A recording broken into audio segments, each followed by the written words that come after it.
Bonjour à toutes et à tous et bienvenue dans ce nouveau tutoriel Illustrator gratuit dans lequel aujourd'hui nous allons voir comment venir lier symboles et 3D pour venir créer des formes de ce type.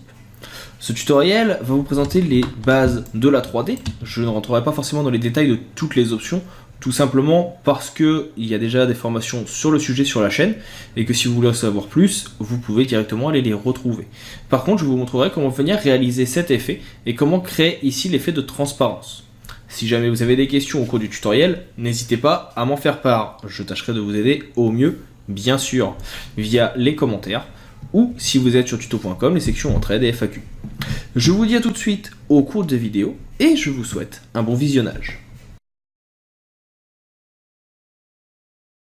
Attaquons-nous donc à la création de nos petites sphères et autres éléments avec ici, donc comme nous l'avons vu, un effet de transparence. La première chose qu'il va falloir mettre en place ici, c'est déjà de venir dans Fenêtre et de choisir Symbole. Pourquoi? Tout simplement parce que les symboles que vous avez ici, c'est ce que vous allez pouvoir utiliser ensuite pour créer des formes. On va venir ensuite cliquer sur notre bouton contour et le mettre en transparent et recliquer sur le bouton fond, qui est donc ici, et venir le mettre en noir et tracer des lignes. On va tracer une première ligne, une deuxième, une troisième, hop là, et voire même une quatrième. On va les sélectionner tous les quatre, donc pour ça je prends la flèche noire et je sélectionne, et je vais demander à ce qu'ils soient toutes centrées et à égale distance par rapport à leur centre. Une fois que cela est fait, je les sélectionne et je les fais glisser ici dans mon menu symbole. Dans l'option de symbole, on va l'appeler ici ligne. Peu importe le type d'exportation, ce n'est pas ce qui nous intéresse, ça ne changera rien pour les besoins futurs. Je clique sur OK et je peux supprimer ce symbole. Je vais ensuite venir faire deux choses. Un premier cercle, que je vais faire ici, que je vais venir mettre par exemple en vert, et un deuxième, qui me servira à faire la deuxième forme par la suite, que je vais venir mettre par exemple en bleu. Sur le symbole qui est en bleu ici, je vais juste venir supprimer la moitié de mon élément, pour avoir un demi-cercle. Ce demi-cercle, je vais venir faire effet, 3D, et extrusion et biseautage. Et de cette façon, vous voyez, vous pouvez l'avoir comme ceci. Sinon, vous allez également faire venir effet, 3D, et on va avoir révolution. Et si je fais révolution sur un demi-cercle, eh bien j'obtiendrai une sphère. Cette sphère, vous la laissez comme ça, vous n'avez pas besoin de la modifier. On va juste venir ici dans plaquage, et plus d'options.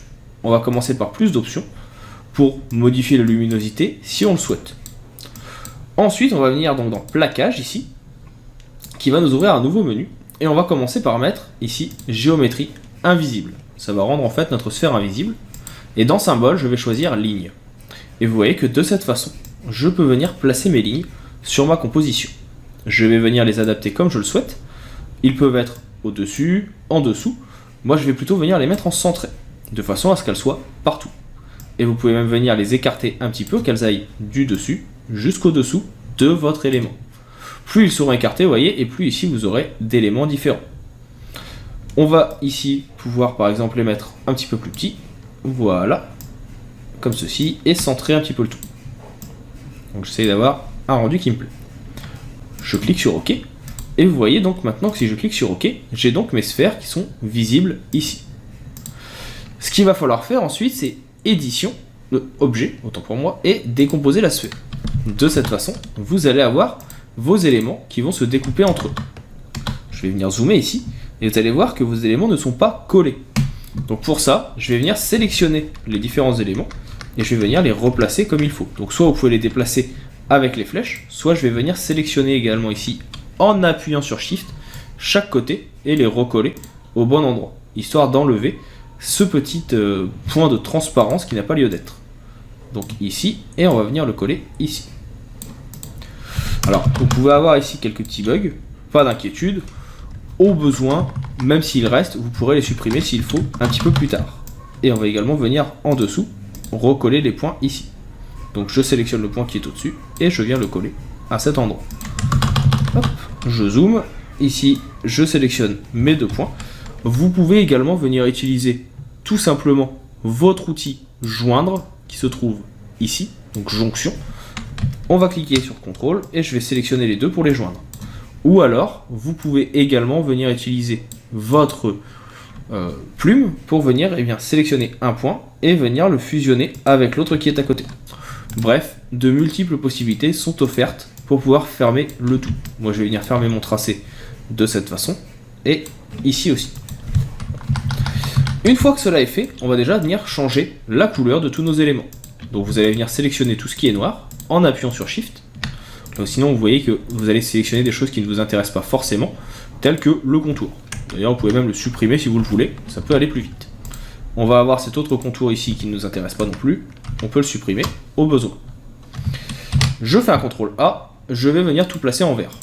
Donc là vous voyez par exemple, ou en bleu comme on avait au début. On voit qu'on a nos différents éléments qui sont visibles, et ici en appuyant sur le bouton flèche blanche et l'arrière, je peux venir donner un effet de profondeur d'un côté, ici de l'autre également, et enfin ici aussi. Et pour terminer, à cet endroit. Pour avoir le même effet de profondeur, vous pouvez bien sûr utiliser la pipette. Comme ça, vous avez exactement la même couleur partout.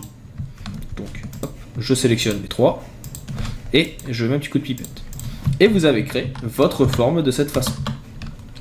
Si jamais vous voyez ici qu'il y a un morceau qui n'est pas de la bonne couleur, n'hésitez pas à reprendre l'outil flèche blanche et venir le sélectionner. Il y aura ces deux-là par exemple qui devront être modifiés.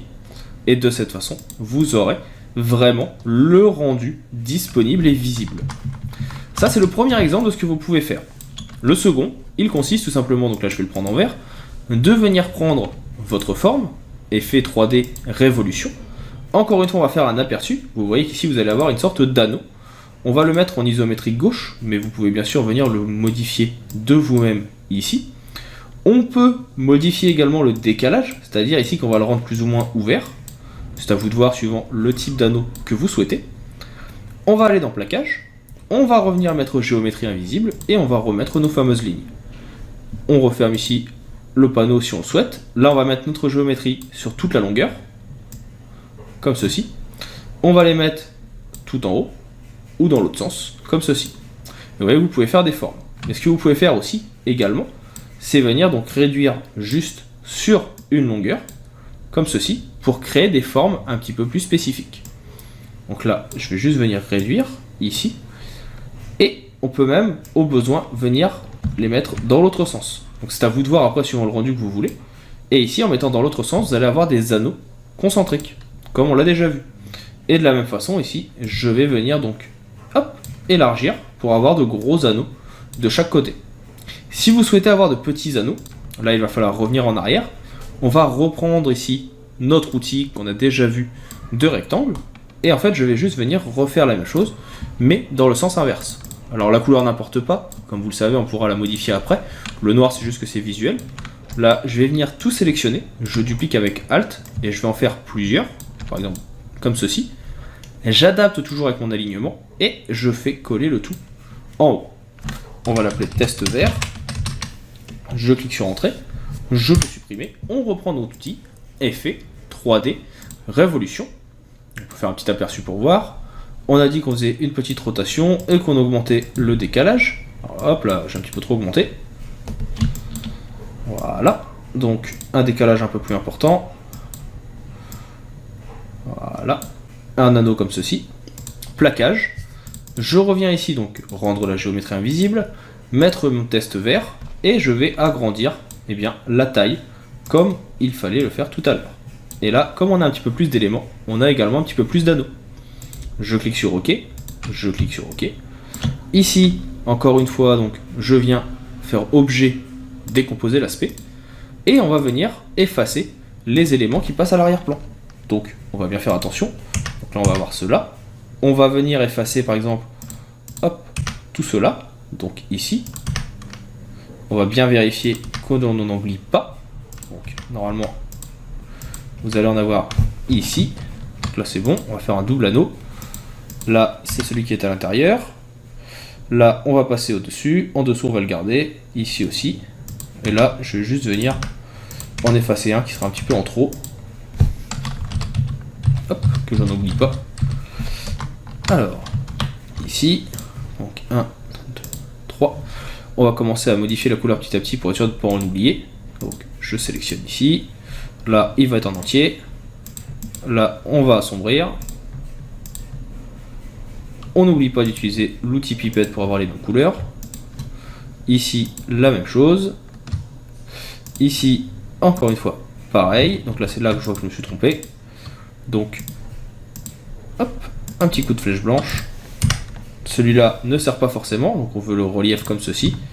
Je modifie pour avoir. Voilà. Ici, bon, je vais faire une dissociation pour gagner du temps, parce qu'il va me sélectionner beaucoup d'outils qui ne m'intéressent pas. Là, c'est un petit peu plus complexe, il faut faire bien attention à ce qu'on fait.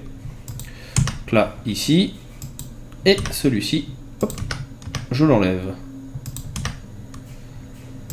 Voilà, comme ça, j'ai bien mon tracé. Je reviens en arrière. Ce que je peux faire également, c'est même directement supprimer ces effets-là. Et de cette façon, j'aurai donc mon effet de bouée qui sera disponible à cet endroit. Comme tout est encore groupé, je peux le déplacer. Et au besoin, même si vous le souhaitez, on peut aller un petit peu plus loin. On peut effacer celui-ci. On peut effacer celui qui est là. Voilà. On essaye d'effacer ceux qui sont un petit peu en trop. Voilà.